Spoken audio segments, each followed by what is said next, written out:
المرسلين اما بعد فاعوذ باللہ من الشیطان الرجیم بسم اللہ الرحمن الرحیم صلی اللہ علی محمد صلی اللہ تعالی علیہ وآلہ وسلم۔ باب حق البزاق بالید من المسجد، مسجد سے بلغم کو ہاتھ کے ساتھ صاف کرنا۔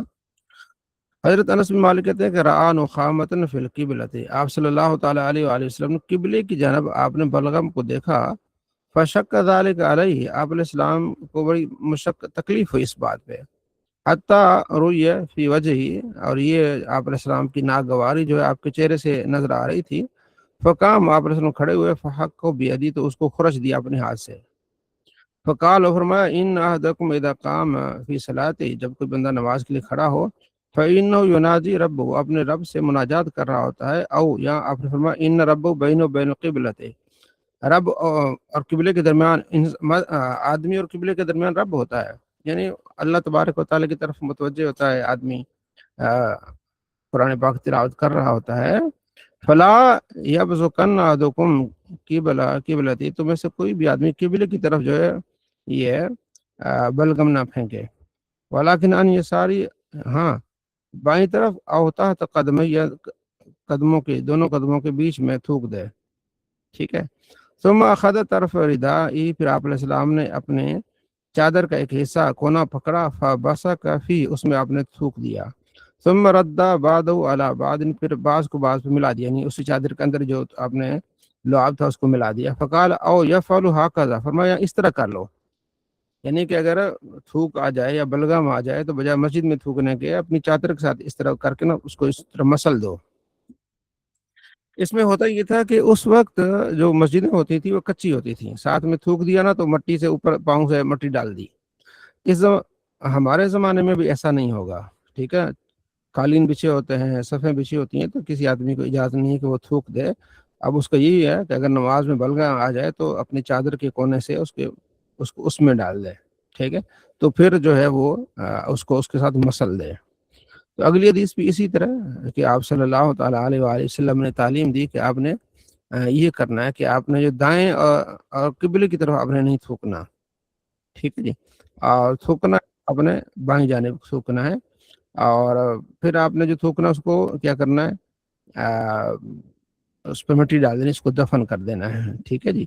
اس زمانے میں وہی ہے کہ کچی مٹی کی مسجدیں ہوتی تھی، آگے آئے گا، دیواریں کچی اور نیچے بھی کچا سارا کچھ ہوتا تھا، تو اس لحاظ سے اس کا ہے، باقی اب تو بالکل اس چیز کی اجازت نہیں ہے۔ جی محترم۔ جی میں نے یہ پوچھنا تھا کہ میں نے ایک مولوی صاحب سے سنا تھا کہ اگر بلغم آ جائے نماز کے دوران تو اسے نگل بھی سکتے ہیں۔ ہاں نگل بھی سکتے ہیں، ٹھیک ہے جی۔ آگے حدیث آپ علیہ السلام فرماتے ہیں کہ حل ترون قبلتی، ہاں ہونا، کیا تم سمجھتی ہو کہ میرا صرف قبلے کی طرف منہ ہے؟ فواللہ، اللہ کی قسم، فواللہ ما یخفا علی خشوعکم ولا رکوعکم، تمہارا خشوع اور خضوع مجھ پر مخفی نہیں ہے۔ انی لاراکم من وراء ظہری، بے شک میں تمہیں پیٹھ کے پیچھے بھی دیکھ رہا ہوں، ٹھیک ہے۔ تو خشوع اور خضوع جو ہے وہ تو جو ہے نا وہ دل کی حالتیں ہیں۔ خشوع اور خضوع، یعنی آپ علیہ السلام کو اللہ نے یہ شان دی ہے کہ آپ علیہ السلام خشوع اور خضوع کو بھی جانتے ہیں، یہ نبی علیہ السلام کی یہ شان ہے۔ اچھا، اگلی حدیث میں کہ آپ علیہ السلام ممبر پر تشریف فرما ہوئے اور پھر فرمایا کہ انی لاراکم من ورائی، میں تمہیں پیٹھ پیچھے دیکھتا ہوں جیسے میں آگے دیکھتا ہوں، ٹھیک ہے جی۔ تو یہاں اس چیز کا ذکر ہو گیا۔ آگے کیا مسجد کا نام کسی قبیلے کے نام پہ رکھا جا سکتا ہے؟ ٹھیک ہے جی۔ تو امام بخاری نے سوالیہ نشان کیا، لیکن بتایا کہ ہاں رکھا جا سکتا ہے، کہ آپ علیہ السلام نے مسابقت فرمائی، یعنی کہ دوڑ کا اہتمام فرمایا آپ صلی اللہ علیہ وسلم نے، گھوڑوں کی دوڑ، اونٹوں کی دوڑ، ٹھیک ہے جی۔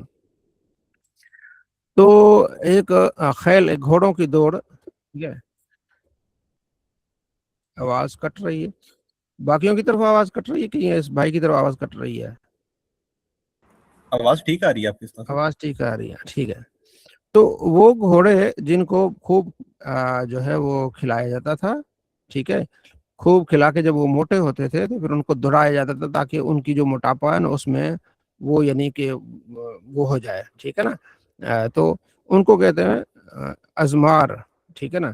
اور کچھ ایسے ہوتے ہیں جو ان کو نہیں یعنی کھلایا پلایا نہیں جاتا تھا، اس لیے ان کو تیار نہیں کیا جاتا تھا. تو فرمایا کہ گھوڑوں کی دوڑ ہوئی، جو ازمار والے گھوڑے تھے ان کو حفیہ سے جو ہے نا وہ دوڑایا گیا اور سنت الوداع تک. دوسرے جو تھے سنت الوداع سے لے کر مسجد زریق تک ان کو دوڑایا گیا، ٹھیک ہے. تو اب ان کو دوسری کتابیں موجود ہے کہ آپ علیہ السلام نے پھر ان کو انعام دیا. جو پہلے نمبر پہ آئے تھے ان کو 3 درہم، پھر دوسرے پہ آئے اس کو 2 درہم، پھر دوسرے کو 2 درہم، پھر تیسرے کو 1 درہم. تو یہ آپ صلی اللہ تعالیٰ علیہ وآلہ وسلم نے گھوڑا دوڑ اور اسی طرح اونٹ کی دوڑانے میں مقصد کیا ہوتا تھا؟ جنگ کی تیاری کرنا. گھوڑے بھی جنگ میں دوڑنے ہیں، اونٹوں نے بھی آنا ہے، تو یہ دوڑ لگانا. انسانوں کی بھی دوڑ بھی، حضرت سلمہ بن اکوع بہت زیادہ ان کی دوڑ تھی، ٹھیک ہے.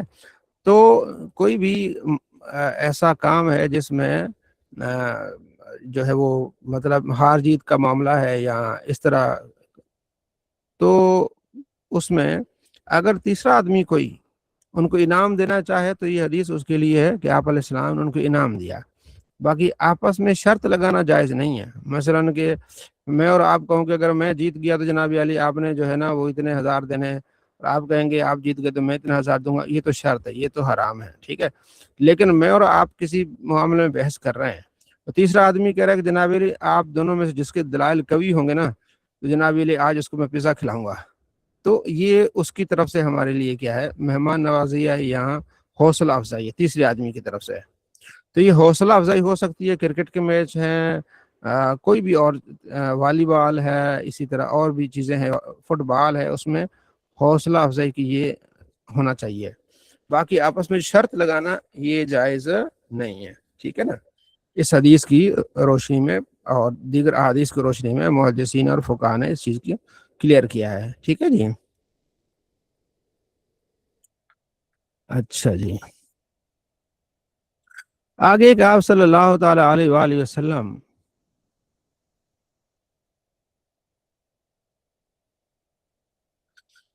بحرین سے آپ علیہ السلام کے پاس مال آیا، ٹھیک ہے نا، مسجد میں بچھایا گیا. تو آپ علیہ السلام نے دیکھا کہ مسجد میں آیا، آپ نے کوئی اس پر التفات نہیں فرمایا. جب نماز آپ علیہ السلام کی مکمل ہو گئی تو آپ بیٹھ گئے اس کو جو ہے مال کو دینے کے لیے. تو لوگ آئے، آپ نے ان کو جو مناسب تھا ان کو دیتے ہیں. حضرت عباس آئے، آپ علیہ السلام کے چچا آئے، عرض کیا رسول اللہ مجھے دیں. اور میں نے اپنا فدیہ دیا تھا، اور میں نے عقیل کا بھی فدیہ تھا. جب جنگ احد میں یہ پکڑے گئے تھے تو ان کے لیے فدیہ مقرر ہوا تھا، تو ان سے فدیہ لیا گیا تھا. اور حضرت عقیل جو حضرت علی کے بھائی، ان کا فدیہ بھی ان سے لیا گیا. یا رسول اللہ مجھے دیں، میں نے فدیہ بھی اپنی جان کا دیا ہوا ہے. تو آپ علیہ السلام فرمایا خذ، لے لو، ٹھیک ہے. تو اس نے جناب لے کے اپنے کپڑے میں بھر دیا کپڑا. پھر جب اس کو اٹھانے لگے تو اٹھا نہ سکے. عرض کیا رسول اللہ آپ نہ کسی حکم دے کہ یہ میرے نے کاندھے پہ رکھ لے، اٹھا گئے. فرمایا نہیں. حضور فرمایا خود اٹھاؤ. تو اس نے جب اٹھانا چاہا نہیں اٹھا سکے. پھر عرض کیا رسول اللہ بس آپ میری امداد کریں، تو آپ اس کو پکڑ کے نا میرے سر پہ رکھ لیں یا میرے کاندھے پہ رکھ لیں. فرمایا نہیں، خود اٹھاؤ. تو پھر انہوں نے کیا خود نہیں اٹھا سکے، تو انہوں نے اس میں سے کم کیا، پھر اٹھانے لگے، پھر نہیں اٹھا سکے. عرض کیا رسول اللہ کسی کو کہیں؟ فرمایا نہیں کہوں گا. یا رسول اللہ آپ، فرمایا نہیں. پھر انہوں نے کم کیا اور کم کیا، یہاں تک اتنا کم کیا کہ وہ خود اٹھا سکے. تو جب اٹھا کے جا رہے تھے تو آپ علیہ السلام ان کو دیکھ رہے تھے. فما زال رسول اللہ صلی اللہ علیہ وسلم یتبع بصرہ حتی خفی علینا. آپ علیہ السلام نے اس کو دیکھتے رہے یہاں تک کہ وہ یعنی کہ دور اوجھل ہو گئے.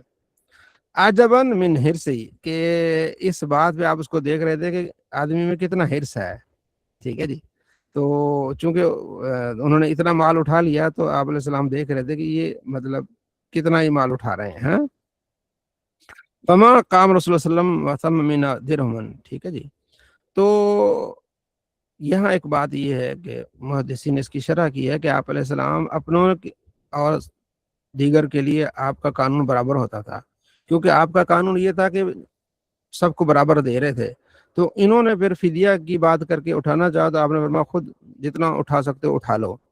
تو جو انہوں نے اٹھایا اور وہ زیادہ اٹھا لیا تھا انہوں نے، اور کہا کہ آپ میری ہیلپ کریں، تو آپ علیہ السلام نے ہیلپ نہیں کی اور کہا کہ نہیں جب سب کو کہا گیا کہ اتنا اٹھا لو جتنا تم اٹھا سکتے ہو، تمہیں بھی وہی کہا جائے گا کہ جتنا تم خود اٹھا سکتے ہو اتنا اٹھا لو، یہی نہیں کہ زیادہ گٹھڑی باندھ لو اور بعد میں لوگوں کو کہو کہ مجھے ظاہر گندم وغیرہ ہوگی اور کوئی اس طرح کی چیزیں ہوگی، کھجوریں ہوں گی، تو یہ آپ علیہ السلام کی ایک کرم نوازی کہ آپ سب کو برابر جانتے تھے، ٹھیک ہے جی۔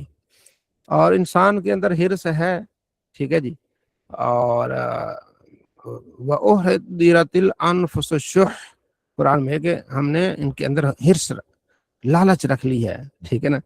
اب اس میں صحابہ کے کردار پر تان نہیں ہے، لیکن انسان کے اندر اللہ نے لالچ رکھی ہے، ٹھیک ہے جی۔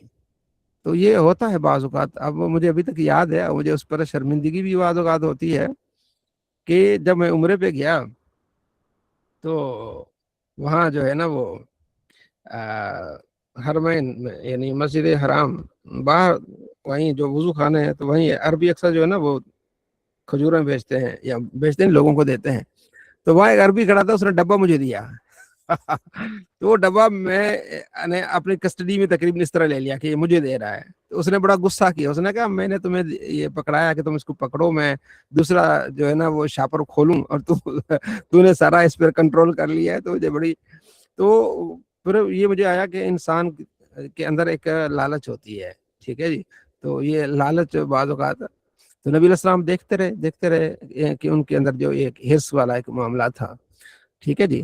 تو ہم اس انداز سے دیکھیں گے کہ انسان کے اندر حرص ہے، ہمارے اندر بھی، ہمیں بھی اس چیز سے، ٹھیک ہے نا۔ تو آپ علیہ السلام نے یہ تعلیم دی اور یہ صحابہ کو بتایا کہ اس طرح نہیں ہونا چاہیے۔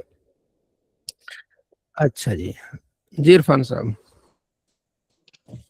اس میں بھی نقطہ بڑا ایک وہ بھی چیز اٹھایا جا سکتا ہے کہ رسول اللہ صلی اللہ تعالی علیہ وسلم نے سبھی کے ساتھ برابری والا سلوک کیا، اور ایک بطور ایک دنیاوی معاملہ تھا جی جی جس میں کہنے کے لالمی انسان کی فطرتاً وہ حریص پیدا کیا گیا۔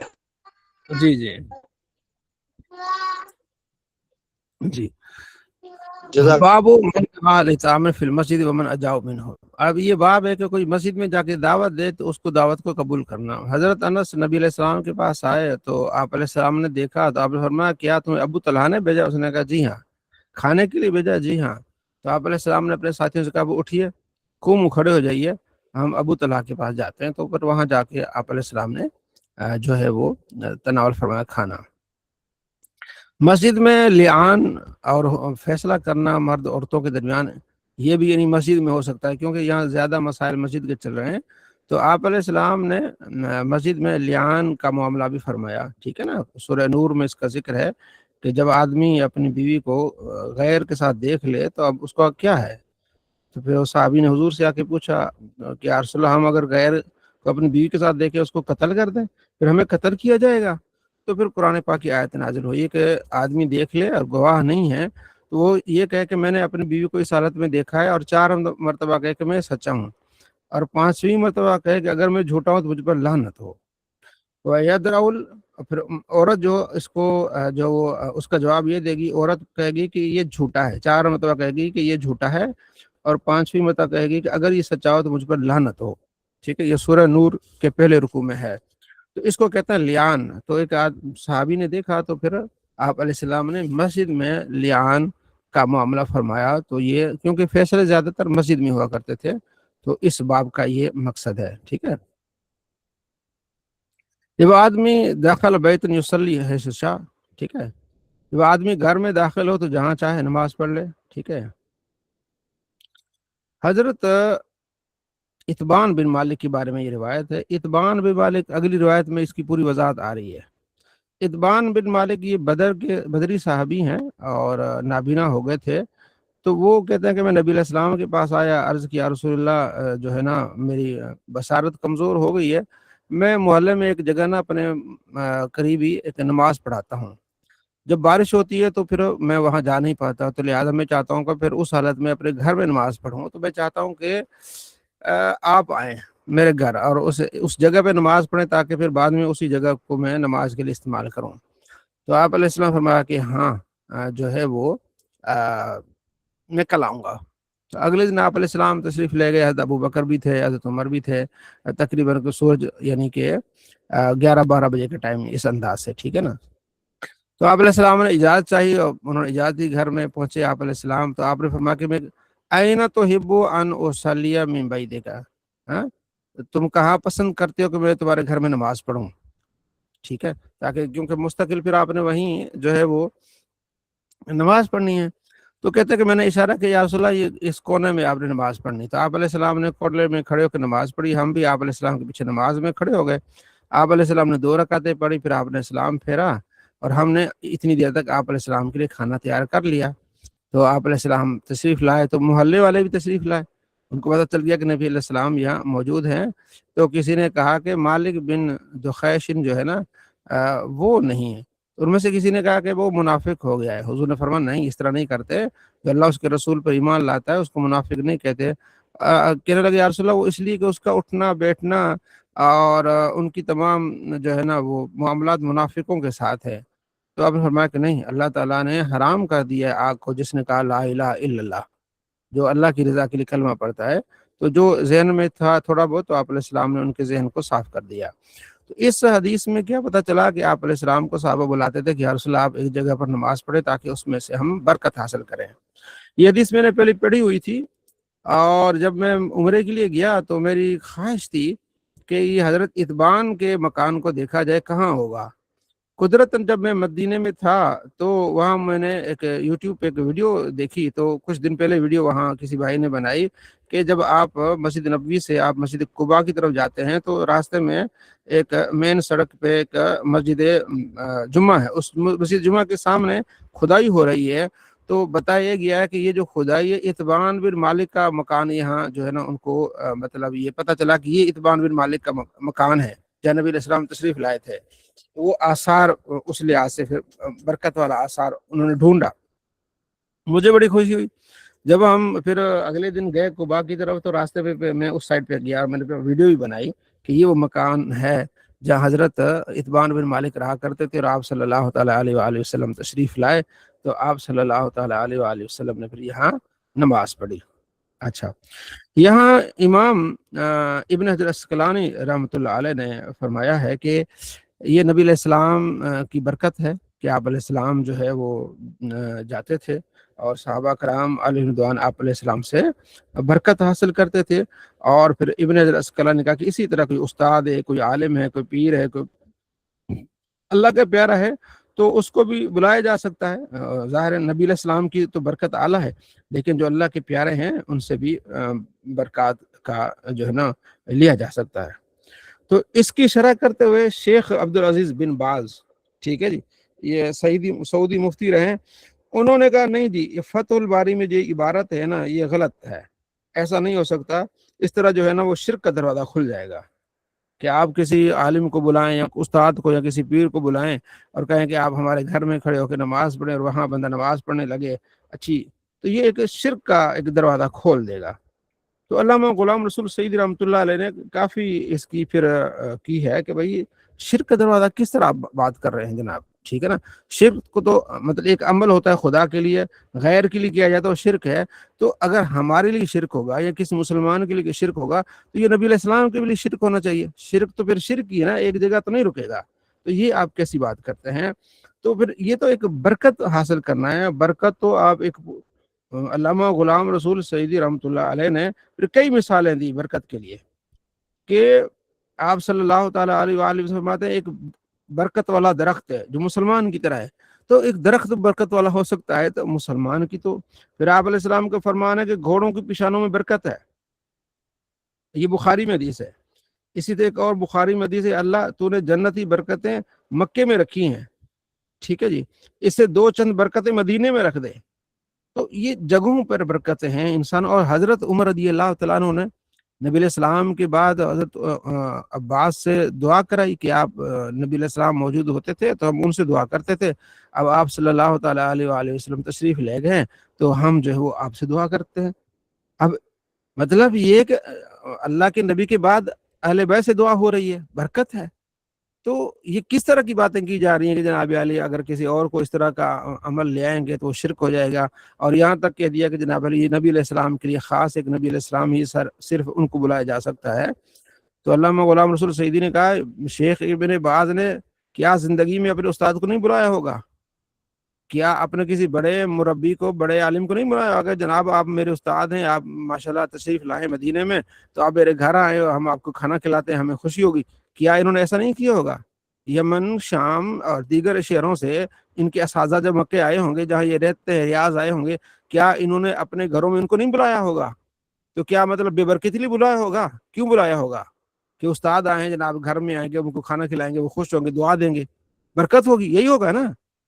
تو پھر علامہ صاحب نے بڑی اچھی بات کی کہ یار ان کو پتہ نہیں حیضہ ہو گیا ہے شرک کا، ہر بات میں شرک، ہر بات میں شرک، ٹھیک ہے نا؟ تو یہ آپ دیکھ لیجئے گا نعمت الباری جو ہے نا، اس کی تقریباً 188 صفحہ 87 صفحات، اس میں بھی بہت ساری چیزیں اس میں آپ کو مل جائیں گی۔ جی عرفان، اس میں ایک نقطہ یہ بھی کیا جا سکتا ہے، جیسا کہ قرآن پاک میں ابراہیم آپ کی آواز کلیئر نہیں آئی جی، اور کسی بھائی کو آئیے کہ ارسلان صاحب آپ کو ان کی آواز کلیئر آئی ہے؟ نہیں، ان کی آواز کلیئر نہیں آ رہی ہے۔ آواز کلیئر جی آپ آواز نہیں کلیئر آپ نہیں آ رہی، لیکن وہ یہ کہنا چاہ رہے ہیں کہ قرآن یہ پاک بھائی میں کہہ رہے ہیں، یہ بھائی ایک جی جی بھائی کہنا چاہ رہے تھے کہ ارسلان صاحب بات کر رہے ہیں، ایک بات کریں نا، پھر اس کی بات سنتے پھر دوسری۔ جی ارسلان صاحب، جی وہ قرآن پاک کی آیت کی طرف اشارہ کر رہے ہیں جس میں کہا گیا کہ مقام ابراہیم کا مصلی بناؤ۔ ہاں یہ بھی ہے برکت حاصل کرنے کے لیے نا۔ تو جی یہ جی ماشاءاللہ دلائل ہیں ہمارے پاس، یہ پڑھنے کا یہ فائدہ ہوتا ہے کہ کچھ ہمارے ذہن میں ہوتے ہیں، کچھ آپ کے ذہن میں ہوتے ہیں، تو مل بیٹھ کے اس طرح چیزیں کافی کلیئر ہو جاتی ہیں، ٹھیک ہے جی؟ تو یہ چیزیں آپ نے یاد رکھنی ہیں۔ اچھا آگے ہے کہ دائیں ہاتھ جو ہے نا یہ برکت والا ہے، دایاں، ٹھیک ہے نا؟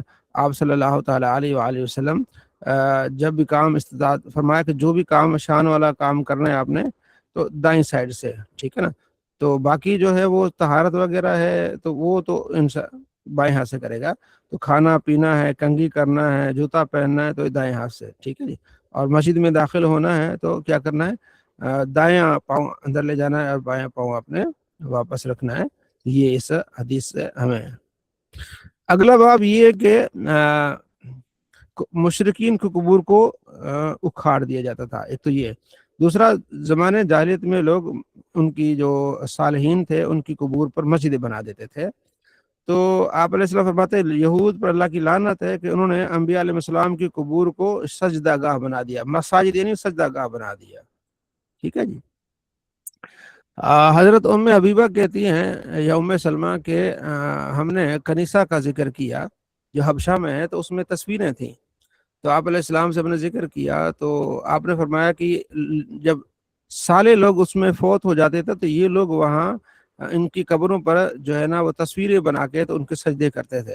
یہ مخلوق میں بدترین لوگ ہیں، ٹھیک ہے جی؟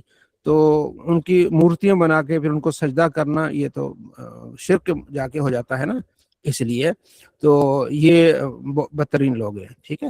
اس چیز کا ذکر ہے۔ باقی اللہ کے ولیوں کی قبور پر جانا یہ تو نبی علیہ السلام کی خود تعلیمات ہے کہ قبرستان جاؤ اور اپنی جو ہے نا موت کو یاد کرو، ٹھیک ہے؟ آپ علیہ السلام صحابہ کی جاتے تھے، تو حدیث کو اسی تک رکھنا چاہیے، ٹھیک ہے؟ آگے بھی اسی طرح ہے۔ اچھا حضرت بنو عمر بن عوف کہتے ہیں کہ آپ علیہ السلام جو ہے نا وہ 14 دن آپ علیہ السلام نے قیام فرمایا بنو عمر بن عوف کے قبیلے میں، ٹھیک ہے؟ 14 دن آپ جب ہجرت کر کے آئے، پھر وہاں سے بنی 24 دن، نجار، ہاں 24 14 دن، 14 لیلتن، 14 دن، اچھا 14 دن، 14 ہاں 14 دن، ٹھیک ہے جی؟ تو آپ علیہ السلام نے 14 دن وہاں اس قبیلے میں آپ نے قیام فرمایا۔ اس کے بعد ٹھیک ہے جی بنو نجار کا جو قبیلہ آپ کے ننہال کا تھا اس طرف تشریف لے آئے، پھر آپ صلی اللہ علیہ وسلم آئے تو صحابہ کرام رضوان جو ہے نا وہ تلواریں انہوں نے لٹکائی ہوئی تھی، آپ علیہ السلام کا جو ہے وہ استقبال کر رہے تھے۔ ابو بکر بھی آپ علیہ السلام کے پیچھے موجود تھے ہیں، اور بنو نجار کے لوگ ارد گرد تھے۔ آپ علیہ السلام پھر وہاں سے ابو ایوب انصاری کے گھر کی طرف وہاں سے تشریف لے گئے، تو راستے میں بکریوں کا باڑا تھا، وہاں ٹائم ہو گیا نماز کا، آپ علیہ السلام نے اس بکریوں کے باڑے میں نماز پڑھی، پھر مسجد بنانے کا حکم ہوا، تو پھر بنو نجار کو کہا گیا کہ آپ اس جگہ کے جو ہے نا پیسے لے لیں، ٹھیک ہے، تاکہ ہم یہاں مسجد بنانا چاہتے ہیں. ان کو نہیں، ہم پیسے نہیں لیں گے، ٹھیک ہے. حضرت انس نے یہاں تک حدیث بیان کی ہے، لیکن دیگر جو احادیث ہیں اور اس میں یہ ہے کہ پھر حضرت ابوبکر نے اس جگہ کے پیسے دیے. نبی علیہ السلام نے کہا کہ تم نے پیسے لینے ہیں، تو حضرت ابوبکر جو مدینے سے پیسے لائے تھے، تو حضرت ابوبکر نے پھر پیسے اس جگہ کے دی جو آج مسجد نبی ہے. مسجد نبی بنانے کے سب سے پہلے مشرکین کی قبریں تھیں، ان کو اکھاڑا گیا، اور وہاں کھجور کے درخت تھے ان کو نکالا گیا، وہاں کچھ گڑھے تھے ان کو پر کیا گیا، اور پھر مسجد کے لیے تیاری کی گئی اور وہاں مسجد بنائی گئی. اور آپ صلی اللہ تعالیٰ علیہ وآلہ وسلم نے خود اس پر کام کیا، اور مسجد بنانے میں آپ کام کرتے تھے اور شعر پڑھتے تھے، اللہم لا خیر الا خیر الآخرہ، یا اللہ بھلائی تو آخرت کی بھلائی ہے، فاغفر للانصار والمہاجرہ، بخشش فرما دے انصار اور مہاجرین کی. یہ آپ علیہ السلام شعر فرماتے تھے. شعر تو آپ کے نہیں، لیکن عربوں میں ایک طریقہ کار ہوتا تھا کہ اس طرح کے اشعار کہا کرتے تھے. تو آپ صلی اللہ تعالیٰ علیہ وآلہ وسلم نے اس موقع پر یہ اشعار پڑھے، ٹھیک ہے جی. تو اگلی حدیث اسی طرح آپ علیہ السلام نے بکریوں کے باڑے میں، جب مسجد نہیں بنی تھی تو آپ علیہ السلام نے بکریوں کے باڑے میں نماز پڑھی ہے. اگلا باب ہے کہ بکریوں اس کے باڑے میں، اونٹوں کے باڑے میں نماز پڑھنا کیسا ہے، ٹھیک ہے جی. تو اس میں اچھا، رائی تو ابن عمر کہتے، نافع کہتے، میں نے ابن عمر کو دیکھا کہ وہ اونٹ کی طرف منہ کر کے نماز پڑھ رہے تھے. وہ کہتے ہیں نبی علیہ السلام نے ایسا کیا ہے. یہ باب کے موافق تو نہیں ہے. باب تو یہ ہے کہ اونٹوں کے باڑے میں نماز پڑھنا، اور یہاں ہے کہ حضرت عبداللہ بن عمر نے اونٹ کی طرف منہ کر کے نماز پڑھی. وہ اونٹ کی طرف منہ کر کے نماز پڑھنے کا مقصد یہ تھا کہ وہ ان کو آپ نے سترا بنا لیا تھا، ٹھیک ہے. تو دیگر احادیث میں یہ ہے کہ آپ علیہ السلام نے فرمایا کہ بکریوں کے باڑے میں نماز پڑھو، اونٹ کے باڑے میں نماز نہ پڑھو. یہ حدیث ہے، ٹھیک. اس کی وجہ کیا ہے کہ بکری اگر چھوٹ جائے نا تو نمازی کو اتنا نقصان نہیں پہنچائے گی جتنا کہ اونٹ چھوٹ جائے تو نقصان پہنچائے گا. اور اونٹ کا پیشاب دور تک جاتا ہے، اور اونٹ جب بگڑتا ہے نا تو بہت زیادہ نقصان پہنچاتا ہے. تو یہ وجہ ہے، ٹھیک ہے جی. اور یہ نہیں کہ جناب علی وہ مطلب ان کا پیشاب جو ہے نا باہر وہ پانی میں نہیں ڈال دینا، یا اس کو پانی کو بھر دینا. ہاں جی. تو عبدالرفیق صاحب وہ آپ کا نا مائک آن ہے تو وہ آپ کی، تو یہ کچھ لوگوں نے اس سے یہ لیا کہ جو ہے نا بکریوں کے بارے میں نبی علیہ السلام نے فرمایا کہ نماز پڑھو تو اس لیے بکریوں کا پیشاب جو ہے نا وہ ناپاک نہیں ہے. تو بھائی بکریوں کا پیشاب ناپاک نہیں ہے تو پھر کیا اونٹ کا پیشاب پھر ناپاک ہو گیا؟ وہ تو آپ نے فرمایا اس کو نہ پڑھو. تو بکری کا پیشاب بھی ناپاک ہے، اونٹ کا پیشاب بھی ناپاک ہے. یہاں بتایا جا رہا ہے کہ آپ نے وہاں نماز اس لیے نہیں پڑھنی اونٹ کے باڑے میں کہ اس میں خطرہ زیادہ ہے. یہ باتیں ہیں، ٹھیک ہے جی. اگلا باب ہے کہ آگ کے سامنے نماز پڑھنا کیسا ہے. یہ بھی سوال ہوتا ہے. آپ بعض اوقات سردیوں میں سامنے جو ہے آگ ہے یا ایسی کوئی چیز ہے، باہر کے لوگ اس لحاظ سے بھی ہمارے ہیٹر وغیرہ ہوتے ہیں، تو نماز پڑھنا کیسا ہے، ٹھیک ہے نا. تو اس بارے میں امام بخاری نے ایک حدیث کا حصہ بیان کیا کہ نبی علیہ السلام نماز پڑھ رہے تھے تو فرمایا مجھے میرے سامنے آگ جلائی گئی تو میں نماز پڑھ رہا تھا. اور عزت النار علیہ النار، میرے سامنے آگ، یعنی کہ آپ علیہ السلام نے نماز میں، آپ نماز پڑھا رہے تھے آپ علیہ السلام، تو آپ نے ہاتھ آگے کیا، ٹھیک ہے نا. تو پھر آپ نے پیچھے بھی کیا. صحابہ نے پوچھا کہ آپ نے آگے ہاتھ کیا، تو فرمایا کہ میں نے جنت میں انگوروں کا خوشہ دیکھا تھا تو اس کو میں لا رہا تھا. تو میں اگر اس کو لے آتا تو پوری زندگی تم کھاتے رہتے تو انگوروں کا خوشہ ختم نہ ہوتا. اور اسی طرح میرے سامنے آگ بھی پیش کی گئی. تو امام بخاری فرماتے ہیں اگر سامنے آگ ہو تو کوئی مسئلہ نہیں نماز پڑھنے میں. جہاں تک وہ بات ہے نا، ایک لوگ ہیں جو آگ کی پوجا کرتے ہیں، وہ تو ان کی تو نیت یہ ہوتی ہے نا آگ کے سامنے کھڑے ہونا، آگ کی پوجا کرنا. تو مسلمان کے ذہن میں تو یہ چیزیں نہیں ہوتی ہیں، ٹھیک ہے. لہٰذا سامنے آگ ہو یا اس طرح کوئی چیز ہو تو نماز پڑھنے میں کوئی حرج نہیں ہے. سردیوں میں ہم آگ سامنے ہوتی ہے گاؤں وغیرہ میں یا ویسے بھی شہروں میں تو نماز پڑھ رہے ہوتے ہیں، تو اس میں کوئی حرج نہیں ہے. اچھا، قبرستان میں نماز پڑھنا، اس بارے میں آپ علیہ فرماتے ہیں اجعلوا فی بیوتکم من صلاتکم، اپنے گھروں میں نماز پڑھا کرو، ان کو قبرستان نہ بناؤ، ٹھیک ہے نا. تو اب یہاں کچھ حضرات نے اس سے یہ اخذ کیا کہ قبرستان میں نماز نہیں پڑھنی چاہیے، کیونکہ آپ علیہ نے فرمایا کہ گھروں میں نماز پڑھا کرو، تو قبرستان، اپنے گھروں کو قبرستان نہ بناؤ، تو لہٰذا قبرستان میں نماز نہیں پڑھنی چاہیے. تو ایسا نہیں ہے. مقصد یہ تھا کہ مندہ جو قبر میں ہوتا ہے وہ نماز نہیں پڑھ رہا ہوتا. قبرستان ویران ہوتا ہے عام حالات میں، قبر میں تو نماز ہوتی نہیں، اس لیے اپنے گھروں میں نماز پڑھو، نماز سے برکتیں حاصل کرو. ٹھیک ہے جی. تو قبر میں تو نماز ہے ہی نہیں، ایک تو معنی یہ. دوسرا معنی یہ کہ قبرستان جو عام روٹین میں ویران ہوتا ہے، اپنے گھروں کو ویران مت بناؤ، اس میں اللہ کا ذکر کیا کرو. اس سے یہ معنی اخذ کرنا کہ قبرستان میں نماز نہیں ہوتی، یہ ایک بہت بڑی غلطی ہے. اگر نماز نہیں ہوتی تو جنازگاہ کہاں بنا ہوا ہے؟ قبرستان میں بنا ہوا ہے. ہمارے یہاں جنازگاہ اکثر قبرستان میں پنجاب میں، تو پھر کسی کی نماز نہیں ہوگی. تو یہ غلط تشریح ہے جو حدیث سے لوگوں نے اخذ کر لی ہے. اہل حدیث حضرات اس چیز کو لیتے ہیں، اس پر میری ویڈیو بھی ہے کہ بھائی آپ کی. اچھا ایک اور روایت بھی ہے کہ گھروں میں قرآن پاک کی تلاوت کیا کرو، گھروں کو قبرستان نہ بنایا کرو. تو وہ یہاں بھی وہ مسٹیک کر جاتے ہیں، وہ کہتے ہیں جناب قبرستان میں آپ نے قرآن نہیں پڑھنا. بھائی یہ بتایا جا رہا ہے کہ روٹین میں قبرستان ایک جو ہے نا وحشت والی جگہ ہے، ویران ہے. تو گھر میں بھی اپنے ویرانیت نہیں رکھنی، آپ نے گھر میں تلاوت کرتے رہنا ہے. جہاں تلاوت ہوتی ہے فرشتوں کا نزول ہوتا ہے، برکت ہوتی ہے، یہ مقصد ہے. یہ نہیں کہ آپ نے قبرستان میں تلاوت نہیں کرنی. حضرت عمر بن عاص صحابی تھے، انہوں نے کہا کہ جب میں فوت ہو جاؤں تو میری قبر پر کھڑے ہو جانا ہے. مسلم میں اتنی دیر تک کھڑے ہو جانا ہے کہ اونٹ ذبح کیا جائے، پھر اس کو گوشت کو تقسیم کیا جائے، تو اتنی دیر تک کھڑے رہنا ہے. تو اتنی دیر تک کھڑے رہنے مطلب وہ کیا فضول کھڑے رہیں گے؟ ظاہر صحابی ہیں، صحابی کی اولاد ہیں، تو وہاں تلاوت کریں گے، ذکر کریں گے. اور حدیث میں ہے، کئی ساری کتابوں میں ہے کہ آپ علیہ السلام نے مردے کے سرانے پر سورہ فاتحہ کے شروع والا رکوع پڑھا، اور اسی طرح اس کے پاؤں کی طرف بھی آپ نے قرآن پاک کی تلاوت کی. اور ایک اور صحابی ہیں جن کے قبر جب آپ نے ان کو دفنایا تو فرمایا یہاں کھڑے ہو کر ذکر کرو، اللہ اللہ کرو، سبحان اللہ پڑھو. تو ذکر ہوا تو آپ نے فرمایا کہ اس کی قبر جو ہے وسیع ہو گئی. تو یہ ذکر ہے، قرآن بھی ذکر ہے اللہ کا، تو یہ ٹھیک ہے نا. تو اور حدیث میں واضح طور پر ہے کہ اپنے مردوں کے پاس سورہ یاسین پڑھا کرو. ٹھیک ہے. تو امام جلال الدین سیوطی فرماتے ہیں اصل یہ مردوں کے پاس سورہ یاسین پڑھنا. ہاں اس سے معنی اخذ کیا جا سکتا ہے کہ قریب المرگ آدمی ہے، اس کی جان نہیں نکل رہی، تو اس پر آپ یاسین پڑھیں. لیکن اصل ہے کہ نبی آپ نے فرمایا کہ مردوں کے پاس، مردے کون ہے یعنی قبر میں جو ہے، ان کے پاس سورہ یاسین پڑھا کرو. تو وہاں تو حکم ہے. تو یہاں پھر پتہ چلا کہ یہ غلط تشریح ہو گئی، ان سے مسٹیک ہو گئی. ٹھیک ہے نا. تو ان کی اصلاح کرنی چاہیے کہ آپ نے جو غلط اس کو حدیث کو سمجھایا ہے. ٹھیک ہے جی. اگلا باب یہ کہ جن مقامات پہ عذاب آیا ہے نا، ان مقامات پہ آپ نے نماز نہیں پڑھنی، اور وہاں سے آپ نے روک کے گزرنا ہے. ایک مقام سے گزرے تو حضرت علی سے کہا گیا کہ یہاں نماز کا ٹائم ہو گیا ہے، فرمایا نہیں پڑھنی، نہیں پڑھنی. ٹھیک ہے.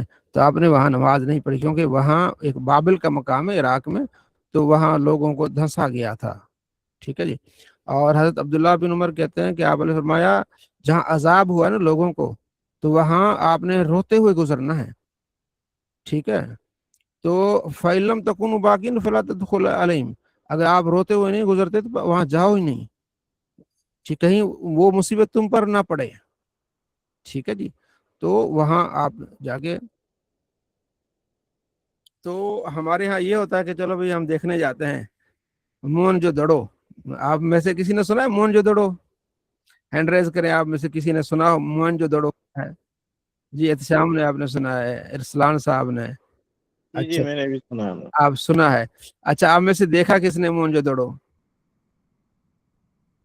دیکھنے کا اتفاق نہیں، وہ سندھ میں ہے یہ. سندھ میں لاڑکانہ میں مون جو دڑو. جی حنزلہ آپ نے دیکھا ہے بہن مون جو دڑو؟ جی مفتی صاحب میں نے اس کی ڈاکومنٹری دیکھی ہوئی ہے، دیکھ ساری بڑی بڑی نہیں قبریں. ہاں جی. ریئل میں جا کے دیکھا ہے؟ نہیں مفتی صاحب ریل لیں گے. میں نے دیکھا ہے. 5000 سال پرانی ہاں یہ civilization بہت ہے. بڑی وہ ہے مون جو دڑو. لاڑکانہ میں ہم جب پڑھتے تھے تو ہمارا ایک دوست ہے کراچی سے، ٹھیک ہے نا، تو ان کا کوئی کام تھا تو پھر ہم گئے تھے، تو وہاں پھر ہم نے وہ پرانا ہے. تو اب یہ حدیثیں اس وقت ابھی ہم نے نہیں پڑھی تھی، لہٰذا پھر وہ ہم گئے تھے، ہم نے ویسے دیکھا، ان کی پوری ہسٹری دیکھی. تو یہ کہ وہاں جا کے آپ نے نماز نہیں پڑھنی، بلکہ وہاں جانا بھی نہیں چاہیے، کیونکہ یہاں عذاب والی جگہ ہے. ٹھیک ہے. پنجاب میں بھی ایک چیز ہے میرے خیال میں، کہاں ایک پنجاب میں بھی مون جو دوڑوں کا اس طرح کو ہے سین ادھر بھی ہے. جی ہڑپا ہے میرا. ہاں ہڑپا ہڑپا ہڑپا. تو اس کی کیا ہے ارسلان صاحب؟ وہ بھی اسی طرح ہی پرانا ہی علاقہ ہے. تو میں نے ایکچولی یہ سوال آپ سے پوچھنا تھا کہ ہمیں مطلب ان جگہوں کا کنفرم تو نہیں نا ہے کہ یہاں پر عذاب آیا. اس طرح مطلب کچھ واقعات تو قرآن کی یا حدیث کی یا تاریخ کی کتابوں میں مل جاتے ہیں کہ بھائی اس طرح ان پہ عذاب آیا، جس طرح قوم عاد قوم ثمود ہیں اس طرح. تو ان علاقوں میں اب ہم مطلب ہاں یقین سے تو نہیں نا کہہ سکتے کہ ہاں وہ واقعی یہ نا عذاب آیا. ہاں جہاں عرب کے علاقے نا وہاں تو ان کو یقین سے تھا نا. یہاں جو عرب کی سرزمین پہ جیسے حضرت لوط علیہ السلام کی بستیاں تھی وہاں سے گزرتے تھے، وہ پتہ جی تھا جی سب کو کہ یہ ٹھیک ہے نا، وہ تو کنفرم والی چیز ہے نا. اسی طرح قوم سمود قوم عاد کی بستیاں پتہ تھی عربوں کو، تو وہاں سے جی اس طرح کرنا ٹھیک ہے. باقی مجھے اور آپ کو پتہ ہے ہڑپا میں کیا ہوا، اکثر ڈاکومنٹری جیسے بیان بتا رہی ہے موہن جو دڑو یعنی مردوں کا ڈھیر، ٹھیک ہے. تو وہ تقریباً پتہ ہی ہوتا ہے کہ اس طرح ہے. تو یہ ہے کہ اللہ تعالیٰ سے استغفار کرنی چاہیے، اللہ تعالیٰ نہ بہرجہ پا دے. جی مفتی صاحب ہم جو یہ جو ہڑپا ہے نا ہمارے ساہیوال کے بالکل قریب ہے. مفتی صاحب یہ واقعی علاقہ جو تھا نا یہ تباہ ہوا تھا، تو اس کے بہت سارے اثارات بھی نکلے وہاں پہ، ڈھانچے بھی اور چیزیں قدیم بہت ساری نکلی. وہاں پہ میوزیم بھی ہے، ہوں وہ ہم نے دیکھا ہے. اچھا ایک اور بھی ہے کہ شور کوٹ کی طرف بھی ہے. شور کوٹ ہے کوئی شور کوٹ کا بھائی بہن ہے؟ جی شور کوٹ ہے نا، شور کوٹ ایک میرے خیال میں ضلع ہے یا تحصیل ہے شور کوٹ. تو وہاں دو شور کوٹ ہے. ایک شور کوٹ جو ہے نا وہ شہر بنا ہوا ہے، اب اس کے سائڈ پہ نا بہت بڑا دڑا ہے، بہت بڑا. وہ بھی ایسا ہی کچھ تھا، پوری ہی جو ہے نا پوری بستی الٹ کے نا بالکل وہ ہو گئی، ٹھیک ہے نا. شور کوٹ. اچھا اگلا باب ہے کہ کلیسا میں یہودیوں اور عیسائیوں کا جو گرجا گھر ہے اس میں نماز پڑھنا کیسا. حضرت عمر کہتے ہیں کہ جب حضرت عمر شام کو گئے نا تو انہوں نے پھر دعوت کی کہ آپ ہمارے گرجا میں آئیں. حضرت عمر نے فرمایا مجھے آنے میں کوئی حرج نہیں، لیکن تمہارے گرجا میں جو تصویریں ہیں نا تو ظاہر ہے یہ بت ہیں، اس لیے میں نہیں آ سکتا. ابن عباس بھی کہتے ہیں کہ گرجا گھر میں یا کلیسا، گرجا گھر ہوتا ہے میرے خیال میں عیسائیوں کا، کلیسا ہوتا ہے یہودیوں کا، تو دونوں کو دیا بولتے ہیں.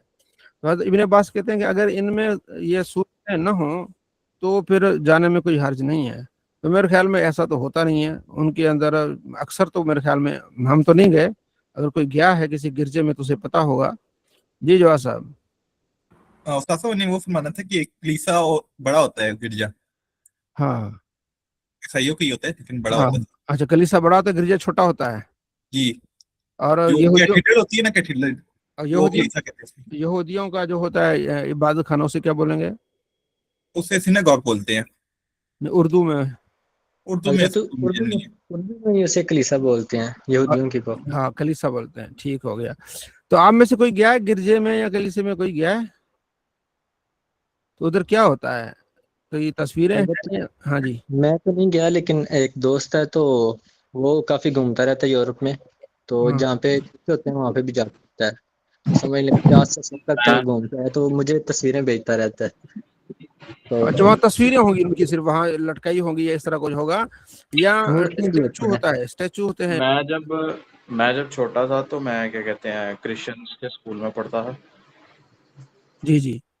تو وہ وہاں کیا تھا، یہ بت بنے ہوتے تھے اس طرح کے جیسے ہندوؤں کے ہوتے ہیں، یا مطلب صرف تصویریں ہوتی تھی؟ جی بنے ہوتے تھے، انہوں نے حضرت عیسیٰ علیہ السلام کے اپنی طرف سے بھی جس طریقے سے بنائے ہوتے تھے بت وغیرہ، حضرت مریم کے بھی بنائے ہوتے تھے. تو اس کے اچھا. آگے وہ کیا کہتے ہیں پھر جو ان کا معاملات ہوتے تھے وہ کرتے تھے. بت بھی رکھے ہوں. ہوتے تھے، اور جو چھوٹے چرچ ہوتے ہیں اس کے اندر انہوں نے تصویریں رکھی ہوتی ہیں. جو بڑے اچھا کلیسا ہوتے ہیں اس کے اندر انہوں نے بیسکلی بت وغیرہ رکھے ہوتے ہیں. جی عرفان صاحب. اور اس میں مفتی صاحب گھنٹہ بھی انہوں نے بہت بڑا لگایا ہوتا ہے. تقریباً میں پھول نگر میں تھا تو اس کی آواز 1 سے 2 کلومیٹر تک گونجتی تھی. جب فجر کی نماز پڑھانے کے بعد بچوں کو پڑھاتے تھے اچھا. وہ 2 کلومیٹر تک وہ ٹن ٹن کرتے تھے، کیونکہ قریب ہی تھا، میری مسجد مین روڈ پہ تھی تو قریب ہی تھا گرجا گھر. تو وہ جب صبح کے ٹائم جاتے تھے تو وہ ٹن ٹن کرتے تھے، دور تک آواز جاتی تھی. جی اور عبدالرفیق. یہ جی تصویریں بھی ہوتی ہیں اور بت بھی ہوتا ہے اس میں، معاذ اللہ وہ جو منسوب کرتے ہیں عیسیٰ علیہ الصلوۃ والسلام کی طرف. جی عبدالرفیق خان صاحب. جی یہ ہم نے بھی یہاں کینیڈا وغیرہ میں دیکھا ہے، تو وہ یہی تصویریں وغیرہ ہوتی ہیں جو حضرت عیسیٰ علیہ السلام سے اور حضرت مریم سے جو ہے نا منسلک ہیں، انہی طرح کے کوئی بت بھی بنے ہوئے رکھے ہوئے ہوتے ہیں اور تصویریں بھی ہوتی ہیں. باقی ٹھیک یہ ٹھیک. کہ ان کے علاوہ کسی کی نہیں ہوتی، میں نے تو نہیں دیکھی. اچھا اچھا. جی چلے اگلی حدیث بھی اسی طرح ہے کہ حضرت ام سلمہ نے ذکر کیا کلیسا کا جو انہوں نے حبشہ میں دیکھی، ٹھیک ہے نا. اور پھر انہوں نے نبی علیہ السلام نے فرمایا کہ یہ نیک لوگ تھے، اور انہوں نے پھر ان کو ان کی تصویریں بنا کے تو وہاں رکھ لی.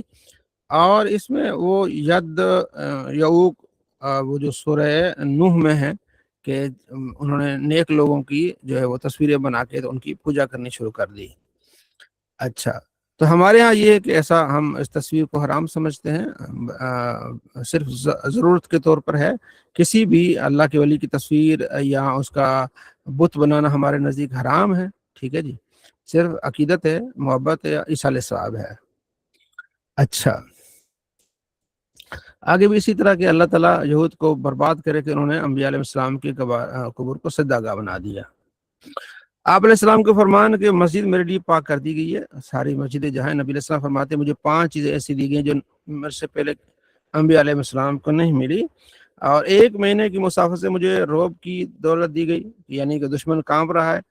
اور مسجد میرے لیے جو ہے پاک ہے، یعنی پوری زمین جو ہے سجدہ گاہ بنا دی گئی، جہاں بھی چاہیں مسلمان پڑھ سکتے ہیں. اور میرا امتی جہاں بھی نماز کا ٹائم پائے تو اس کو پڑھ لے. اور غنیمت حلال کی گئی ہیں. اور نبی جو پہلے اپنی قوم کے لیے خاص بھیجے جاتے تھے اور مجھے تمام انسانیت کی طرف بھیجا گیا ہے. اور مجھے شفاعت کا جو جھنڈا بھی عطا کیا گیا ہے، ٹھیک ہے جی. شفاعت. اگلا باب ہے کہ کیا عورت مسجد میں سو سکتی ہے؟ حضرت عائشہ رضی اللہ تعالیٰ فرماتی ہیں کہ ایک عورت ہمارے پاس آئی مسلمان ہو کے. اس نے اپنی کہانی یہ بتائی کہ ان کو کسی آدمی نے آزاد کیا تو وہ ایک جگہ رہتی تھی. اچھا، محلے میں ایک اور لڑکی نکلی تو اس کا ہار جو ہے نا وہ کہیں گر گیا، تو کوا تھا یا چیل تھی، وہ ہار لے کے تو اڑ گئی. اچھا، انہوں نے مجھ پہ شک کیا اور میری تلاشی لی، اور خطرناک تلاشی لی. یعنی جو پرائیویٹ پارٹس جو تھے ان کو بھی مطلب تلاش کیا. کہیں اتنی دیر میں نا وہ چیل آ گئی اور اس نے ہار پھینکا. ٹھیک ہے جی. تو انہوں نے میرے سامنے اس کو دیکھا کہ ہار تو ادھر ہے اور ہم نے اس کی غلط طریقے سے تلاشی لی ہے. تو وہ بڑی نا بد دل ہوئی، تو وہاں سے آ کے مدینے آئی، پھر مسلمان ہو گئی. تو پھر آپ علیہ السلام نے اس کو پھر مسجد میں رکھا کہ آپ یہاں کیا کریں، جب تک آپ کا انتظام نہیں ہوتا تو مسجد میں رہیں. تو وہ پھر آتی تھی، کہتی میرے پاس ملتی تھی، اور پھر یہ بڑا شیئر پڑتی تھی کہ وہ کون سا دن تھا، ہار والا دن، جب اس طرح کا معاملہ ہوا. تو یہ بتایا کہ عورت جو ہے نا مجبوری کے تحت پھر اس کو جو ہے نا مسجد میں رکھا گیا. آگے پھر احادیث آئیں گی کہ اس زمانے میں اسی طرح ایک اور عورت بھی تھی، ٹھیک ہے نا، اس کو بھی مسجد میں رکھا گیا. وہ مسجد کی جو ہے نا وہ صفائی وغیرہ کرتی تھی. تو آپ صلی اللہ تعالیٰ علیہ وآلہ وسلم ایک دن گئے تو آپ نے فرمایا کو نظر نہیں آ رہی عورت. تو بتایا گیا کہ وہ جو ہے وہ فوت ہو گئی ہیں. تو فرمایا کہ مجھے بتا دیتے میں اس کی نماز پڑھتا. تو بتایا گیا کہ فلاں، تو آپ نے پھر اس کی نماز جنازہ دوبارہ پڑھی کہ یہ جو قبریں ہیں یہ ظلمت سے بھری ہوئی ہیں، میری نماز پڑھنا ان کے لیے نور بن جاتا ہے. ٹھیک ہے جی. اور پھر آگے ہم پڑھیں گے کہ قیدیوں کو بھی مسجد کے ستونوں سے باندھا جاتا تھا، اور ایک مشرک قیدی تھا، اس کو ستون سے باندھا گیا، بعد میں پھر مسلمان ہو گیا. وہ آگے اس کی مزید تفصیل آئے گی. ٹھیک ہے جی. اچھا، حضرت فاطمہ زہرا رضی اللہ عنہ کہتے ہیں کہ نبی علیہ السلام تشریف لائے تو حضرت علی کو گھر میں نہیں پایا. فرمایا تیرا کہاں ہے وہ تیرے چچا کا بھائی، تیرا کزن علی کہاں ہے؟ تو حضرت فاطمہ زہرا رضی اللہ عنہ کہتی ہیں کہ میں نے کہا میرے ان کے درمیان تھوڑا سا نا چپکلش ہو گئی ہے، تو ناراض ہو کے یہاں سے نکلے ہیں. حضور نے کسی کو کہا کہ ذرا دیکھو کہاں ہے. تو انہوں نے دیکھا کہ مسجد میں سوئے ہوئے ہیں. تو آپ علیہ السلام تشریف لائے تو ایک پہلو پہ حضرت علی سوئے ہوئے تھے، اور ان کی چادر تھوڑی سی ہٹی تھی تو اور مٹی لگ گئی تھی آپ کے جسم کو. تو آپ علیہ السلام فرمایا مٹی کو جھاڑتے ہوئے آپ نے فرمایا کم یا ابا تراب، کم یا ابا تراب، اے ابو تراب کھڑے ہو جاؤ، کھڑے ہو جاؤ. تو حضرت علی کو یہ نام بڑا پسند تھا. کوئی آپ کو ابا تراب کہتا، یعنی ابو تراب کہتا، تو آپ بڑے خوش ہوتے. حضرت علی رضی اللہ تعالیٰ عنہ، یہ بھی ان کی ایک شان کا ذکر ہے. ٹھیک ہے جی.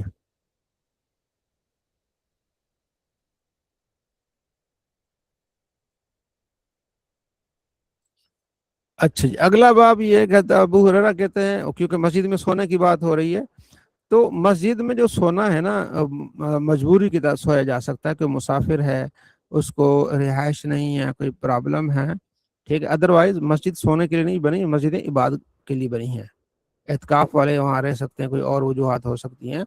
اصحاب صفات، ابو ہریرہ کہتے ہیں کہ 70 کے قریب اصحاب صفات ہے، تو ان میں سے ان بیچاروں کے کپڑے بھی پورے نہیں تھے، ایک ایک چادر ہوتی تھی، اس میں وہ گزارا کرتے تھے، کچھ چادریں چھوٹی بھی ہوتی تھی، وہ پکڑ کے نا اوپر کاندھے سے اور گردن سے باندھ دیتے تھے، تو بڑی مشکل سے بہرحال وہ مسجد میں کیا کرتے تھے، رہتے تھے، ٹھیک ہے جی۔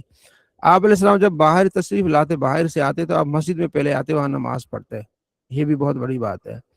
حضرت جابر بن عبداللہ کہتے ہیں کہ میں نبی علیہ السلام کے پاس آیا، آپ علیہ السلام مسجد میں تھے، تو آپ نے فرمایا بھائی پہلے نماز پڑھو 2 رکعتیں، ٹھیک ہے نا۔ تو پھر میں نے کہا کہ مجھ پر کچھ قرض ہے، تو پھر بعد میں بات ہو گئی، لہذا مطلب یہ کہ نبی علیہ السلام نے اسے نماز کے بارے میں فرمایا کہ پہلے یہاں نماز پڑھو، ٹھیک ہے۔ اور حدیث میں ہے کہ اذا دخل احدکم المسجد، جب تم میں سے کوئی مسجد میں داخل ہو، فلیرکع رکعتین، 2 رکعتیں پڑھے، قبل ان یجلس، بیٹھنے سے پہلے 2 رکعتیں پڑھے۔ اب اس حدیث پر 2 طرح کی سوچ ہے، ایک ہماری یہ سوچ ہے کہ یہ آپ علیہ السلام کا جو حکم ہے یہ استحبابی، جو امر ہے نا، امر یہ کرو، اس کے 2 معنی ہوتے ہیں، ایک معنی یہ ہوتا ہے یہ کرنا لازمی ہے، ایک کرنا کر لیں، ٹھیک ہے نا، کریں گے تو ثواب ہوگا، نہ کریں گے تو گناہ نہیں ہوگا، یہ امر کے 2 معنی۔ ہمارے ہاں یہ امر جو استحبابی ہے، مستحب ہے کہ بندہ مسجد میں جائے تو پڑھے، اور جو اہل حدیث حضرات ہیں وہ اس کو وجوبی لیتے ہیں، وہ کہتے ہیں یہ واجب ہے، جب مسجد میں جائیں تو آپ 2 رکعتیں پڑھیں۔ ہمارے پاس دلیل ہے کہ کئی ایسے معاملات آئے، مثلا مسجد میں ایک شخص آیا، جمعے کا ٹائم تھا، تو وہ لوگوں کی کاندھے پھلانگتا ہوا آیا، تو آپ علیہ السلام کو یہ پسند نہیں کہ کوئی جمعے کے دن لیٹ آئے اور کاندھے پھلانگتا ہوا آئے، تو آپ نے فرمایا اس طرح نہ آیا کرو، ٹھیک ہے جی۔ تو آپ نے ان کو حکم نہیں دیا کہ بھائی بیٹھ کے 2 رکعتیں پڑھو، بیٹھنے سے پہلے 2 رکعتیں پڑھو، اس طرح کئی واقعات ہوئے ہیں۔ تو یہ مستحب ہے کہ جب آپ مسجد میں جائیں تو اس کو کہتے ہیں تحیت المسجد، جب آپ مسجد میں جائیں 2 رکعتیں پڑھیں، یہ ہمارے نزدیک مستحب ہے، اہل حدیث حضرات کے نزدیک اس کو وجوب کا درجہ دیا جاتا ہے، یہ ان کی وہ یہ سمجھتے ہیں کہ یہاں حکم ہے وجوبی، ہم کہتے ہیں وجوبی نہیں ہے، یہ استحبابی ہے، ٹھیک ہے۔ باقی مسجد میں جب تک آپ علیہ السلام فرماتے بیٹھا رہے گا، نماز کا انتظار کرے گا، گویا کہ وہ نماز میں ہے، اور فرشتے اس کے لیے دعا کرتے ہیں، اللہم اغفر لہ، اللہم ارحم، یا اللہ اس کی بخش فرما، یا اللہ اس پر رحم فرما، جب تک بے وضو نہیں ہوتا۔ تو مسجد میں نماز کا انتظار کرنے کا اتنا ثواب ہے کہ آپ بیٹھے ہوئے ہیں، آپ کو ثواب مل رہا ہے، اور فرشتے آپ کے لیے دعائیں کر رہے ہیں، تو آپ بار بار سوئی کی طرف نہ دیکھیں امام صاحب کب آئیں گے یار، کتنا ٹائم رہے گا، بھائی آپ شکر کریں بیٹھے ہوئے ہیں اور آپ کو دعائیں مل رہی ہیں، ٹھیک ہے، فرشتے آپ کے لیے دعا کر رہے ہیں۔ مسجد نبوی کے بارے میں کہ وہ کس طرح بنائے گی، نبی علیہ السلام نے جب اس کو بنایا تھا تو چھت جو ہے نا کھجوروں کے پتوں کی تھی، اور کھجور کی جو اس کی لکڑیاں ہوتی اس کے نیچے اس کے پلر تھے، ٹھیک ہے۔ حضرت عمر کے زمانے میں وہ ذرا پلر مضبوط ہے، اور حضرت عثمان کے زمانے میں اس کو مزید بہتر بنایا گیا، ٹھیک ہے، اور خوب اس کو سنوارا گیا مسجد نبی کے، ٹھیک ہے جی۔ آگے کہ مسجد بنانے کا بہت زیادہ ثواب ہے، آپ نے فرماتے ہیں مشرکوں کو کیا ہے، مسجد تو مومن بناتے ہیں، ٹھیک ہے جی، مشرکوں کے اعمال برباد ہوتے ہیں، اور آگے حدیث میں ہے کہ مومن جو اللہ کے لیے مسجد بناتا ہے تو اس کے لیے اللہ جنت میں گھر بناتا ہے، ٹھیک ہے جی۔ حدیث یہ آ رہی ہے آگے کہ حضرت ابو سعید کہتے ہیں کہ ابن عباس نے اپنے بیٹے کو کہا، اور اکرمہ کہتے ہیں کہ مجھے اور ابن عباس کو قال علی ابن عباس ولی ابنی، اکرمہ کہتے ہیں کہ عبداللہ بن عباس نے مجھے اور اپنے بیٹے علی کو کہا کہ تم نا ابو سعید کے پاس جاؤ اور ان سے نبی علیہ السلام کی حدیثیں سنو، تو ہم گئے اور نبی علیہ السلام کی حدیثیں سننے کے لیے ابو سعید کے پاس گئے، تو وہ ایک باغ میں تھے، تو انہوں نے اپنی چادر اٹھائی اور ہمیں قریب کیا، پھر پانی لیا ہے اس میں ٹھنڈا، تو پھر انہوں نے مسجد کا ذکر شروع کر دیا، جب مسجد کیسے بنی نبی علیہ السلام کی، انہوں نے کہا جی مسجد بنی، ہم بھی اونٹیں اٹھا رہے تھے، پتھر اٹھا رہے تھے، نبی علیہ السلام بھی اٹھا رہے تھے، تو حضرت عمار دو اٹھا رہے تھے، آپ علیہ السلام نے دیکھا عمار، تو آپ نے اس کی جو مٹی لگی ہوئی تھی اس کو آپ نے جھاڑا، فرمایا وے عمار، افسوس ہے عمار، تمہیں ایک باغی جماعت قتل کرے گی، تم اچھا یدعوہم الجنہ، تم ان کو جنت کی طرف بلاؤ گے اور وہ تمہیں جہنم کی طرف بلائیں گے، ٹھیک ہے۔ حضرت عمار نے کہا کہ میں اللہ کی پناہ میں آتا ہوں اس فتنے سے۔ اب یہ جو ہے کہ تمہیں ایک باغی جماعت قتل کرے گی. تو حضرت عمار کب قتل ہوئے؟ حضرت عمار جنگ صفین میں قتل ہوئے. جنگ صفین حضرت علی رضی اللہ تعالیٰ عنہ اور حضرت امیر معاویہ رضی اللہ تعالیٰ عنہ کے درمیان لڑی گئی، اور اس کی وجہ یہ تھی حضرت عثمان کی شہادت. حضرت عثمان کو جن لوگوں نے شہید کیا تھا وہ حضرت علی رضی اللہ تعالیٰ عنہ کے لشکر میں شامل ہو گئے تھے، کیونکہ بعد میں حضرت علی خلیفہ بنے تو وہ چالاکی سے ان کے لشکر میں شامل ہو گئے اور خلیفہ حضرت علی بنے. تو پھر حضرت عائشہ رضی اللہ تعالیٰ عنہ، حضرت امیر معاویہ اور دیگر صحابہ کا یہ مطالبہ تھا کہ ان کو سزا دی جائے. تو حضرت علی فرماتے تھے کہ ہمیں کنفرم نہیں کہ کس نے شہید کیا ہے، ٹھیک ہے جی. تو جیسے ہمیں کوئی کنفرم کوئی ہمیں سورسز ملتے ہیں تو پھر ہم اس کو پکڑیں گے اور سارا کچھ کریں گے. پہلی بات ہے. دوسری بات، اب اتنی شورش ہوئی ہے کہ ایک صحابی شہید ہو گئے اور وہ خلیفہ شہید ہو گئے ہیں، تو تھوڑا سا یہ معاملات بہتر ہو جائیں تو انشاءاللہ ہم یہ کریں گے. تو ان صحابہ کا اپنا موقف تھا کہ ان کو پکڑا جائے، اور وہ اتنے خطرناک تھے لوگ، قاتلین جو تھے وہ حضرت علی کے ساتھ ان کی جو ہے نا وہ جماعت میں شامل ہو گئے، دائیں بائیں بھی ساتھ بہت قریب ہو گئے. تو اس وجہ سے پھر اختلاف بڑھا. تو جنگ جمل ہوئی پہلے حضرت عائشہ رضی اللہ تعالیٰ عنہ اور حضرت علی کے درمیان، پھر اس کے بعد جنگ صفین ہوئی حضرت علی رضی اللہ تعالیٰ عنہ اور حضرت امیر معاویہ کے درمیان. تو حضرت امیر معاویہ کے لشکر میں سے ایک شخص تھے، انہوں نے پھر حضرت عمار کو شہید کر دیا. ٹھیک ہے. اس میں دو موقف ہیں کہ کچھ منافقین تھے یا خوارج تھے جنہوں نے حضرت عمار کو شہید کیا، اور ایک موقف یہ ہے کہ ایک ابو الغادیہ ایک صحابی تھے، انہوں نے دیکھا کہ جب حضرت عمر کو لوگ شہید کرنے کے لیے آئے ہیں نا، ابو الغادیہ وہاں موجود تھے، تو انہوں نے دیکھا کہ ایک شخص جو ہے نا وہ حضرت عثمان کو گالیاں دے رہا ہے، اور جو باغی ہے نا تو وہ ان کا ساتھ دے رہا ہے. ان کو بڑا غصہ آیا ابو الغادیہ کو. ابو الغادیہ بھی صحابی ہیں، اور یہ بھی وہ صحابی ہیں کہ نبی علیہ السلام نے فرمایا کہ جو بیعت رضوان میں شامل ہوئے ہیں وہ ان کو جہنم نہیں چھوئے گی. تو یہ بیعت رضوان میں شامل تھے جنہوں نے آپ علیہ السلام کے ساتھ بیعت کی تھی. تو اس لیے اہل سنت کا موقف ہے کہ صحابہ کی مشاجرات کو اتنا ڈسکس نہ کیا جائے، کیونکہ دونوں طرف صحابہ ہیں. ٹھیک ہے جی. اچھا، ہوا یہ تھا کہ پھر ابو الغادیہ نے جب دیکھا نا کہ ایک شخص جو ہے وہ حضرت عثمان کو گالیاں دے رہا ہے، برا بلا کہہ رہا ہے، تو انہیں بڑا غصہ چڑھا. ان کا یار اس بندے کو جب کہیں میں نے دیکھا نا تو پھر میں اس کو چھوڑوں گا نہیں.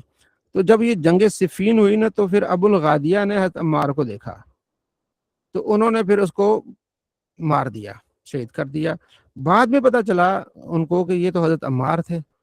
ان کو افسوس ہوا، لیکن اس کی وجہ کیا بنی؟ وہ جنگ میں سارا. اس لیے ہم کہتے ہیں کہ ادھر بھی صحابی ہیں ادھر بھی صحابی ہیں، اس لیے اس کو یہاں ہاں اتنا ہم ضرور کہتے ہیں کہ یہ جو جنگ ہوئی اس میں حضرت علی حق پر تھے. حضرت امیر معاویہ سے اجتہادی خطا ہوئی، لہٰذا حضرت علی حق پر تھے. ٹھیک ہے.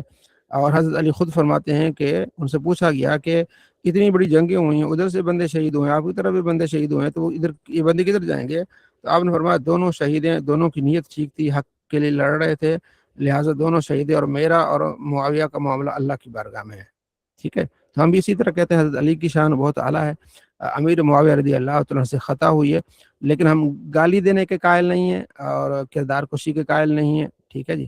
اتنا کیا یہ کم ہے کہ یہ کہا جائے کہ حضرت علی حق پر تھے اور باقیوں کے بارے میں خاموشی اختیار کرنی چاہیے.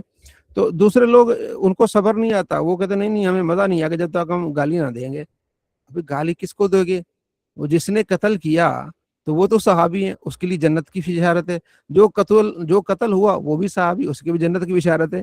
تو آپ اگر جنتی میں گالیاں دینا چاہتے ہیں تو آپ دیں. تو ہمارا یہ موقف ہے. امید ہے آپ کو اس بات کی سمجھ آ گئی ہوگی. ٹھیک ہے جی. آگے ہے کہ ہاں جی ایک حدیث کا حصہ ہے. جی عرفان صاحب. اچھا، اس میں مفتی راشد صاحب نے بڑا پیارا بیان کیا تھا، تو اس میں ایک تو جی یہ بھی مفتی صاحب نے آخر میں بیان کی تھی کہ جو جنت کی طرف بلائیں گے، اس کا ایک معنی یہ ہے کہ وہ جنتی اعمال کی طرف بلائیں گے، اور دوسری توجہ یہ تھی کہ جو جہنم کی طرف بلا رہے ہیں وہ جہنم میں جانے والے عمل کی طرف بلائیں گے. ہاں بالکل اسی طرح جہنم کی طرف ہے. جی بہت خوب. نہ کہ وہ شہید کرنے والے یعنی کہ وہ جنہوں نے شہید کیا وہ جہنمی ہوں گے، یہ عمل یہ معنی نہیں ہے. جی جی